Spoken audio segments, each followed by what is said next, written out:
Bahay na lang. Maubos ko dito eh. Umuulan.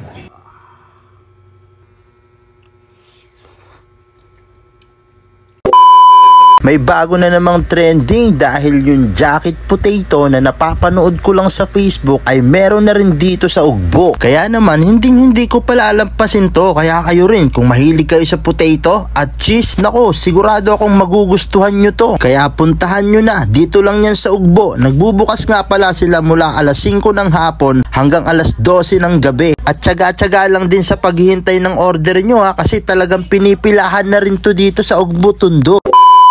Solid neto guys, dito sa may Ugbo. Bago lang sila, nag-start sila nung May lang. Kaya bagong-bago. Sa lahat na hindi pa nakakatikim neto, subukan nyo.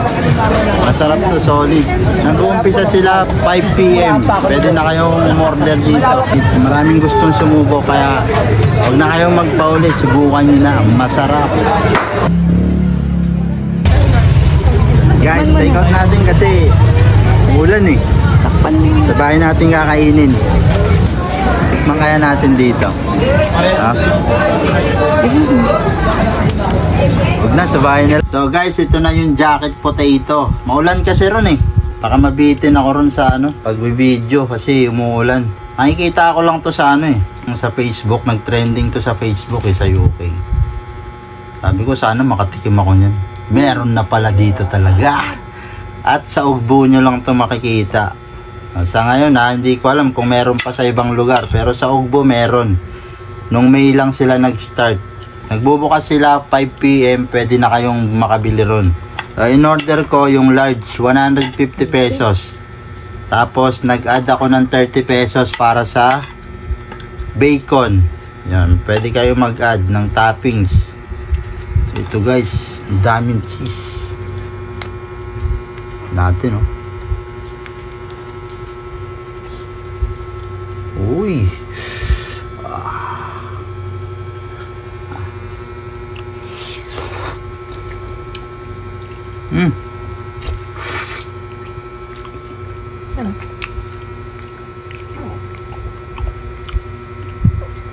Panalo guys. Panalo. Alam mo, mahilig kayo sa cheese. Hap. Panalo to, panalo.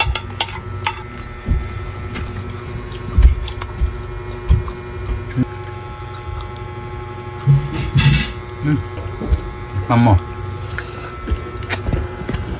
Ano sabi mo?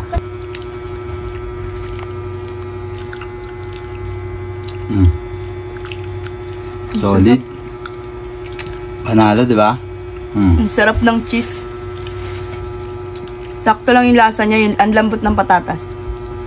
Yes. Sobrang sarap. Kaya sa mga gusto pumunta ron, tikman nyo. Napakasarap, solid.